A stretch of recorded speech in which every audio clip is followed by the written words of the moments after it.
সম্প্রতি বাংলাদেশ ও মিয়ানমার সীমান্তে দুই দেশের মধ্যে সামরিক উত্তেজনা বৃদ্ধি পেয়েছে।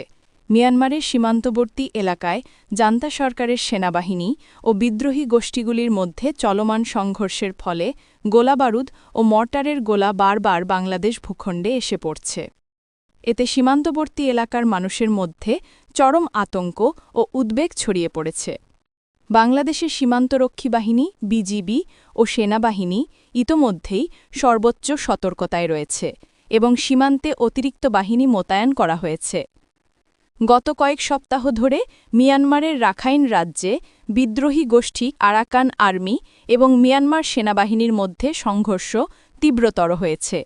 এর প্রেক্ষিতে অনেক মিয়ানমার নাগরিক বাংলাদেশ সীমান্ত অতিক্রম করে কক্সবাজার জেলার নাইক্ষ্যংছড়ি, ঘুমধুম ও টেকনাফ সীমান্তবর্তী এলাকায় অনুপ্রবেশের চেষ্টা করছে।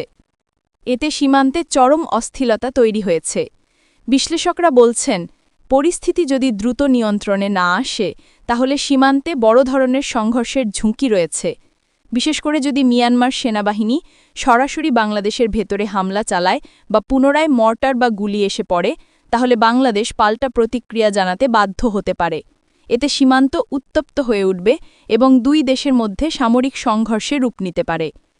বাংলাদেশ বরাবরই শান্তিপূর্ণ সহাবস্থানের নীতিতে বিশ্বাসী।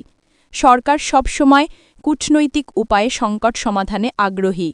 তবে দেশের সার্বভৌমত্ব ও জনগণের নিরাপত্তা রক্ষায় বাংলাদেশ সরকার কোনো আপোষ করবে না বলে বারবার জানিয়ে দিয়েছে। বাংলাদেশ মিয়ানমার সীমান্তে উদ্ভূত বর্তমান সংকট শুধু দুই দেশের জন্যই নয়, বরং গোটা দক্ষিণ পূর্ব এশিয়ার জন্য এক উদ্বেগজনক বার্তা। দ্রুত আন্তর্জাতিক সহায়তা ও কূটনৈতিক হস্তক্ষেপের মাধ্যমে এই উত্তেজনা প্রশমিত না হলে একটি বড় ধরনের মানবিক ও সামরিক বিপর্যয়ের সম্ভাবনা উড়িয়ে দেওয়া যাচ্ছে না।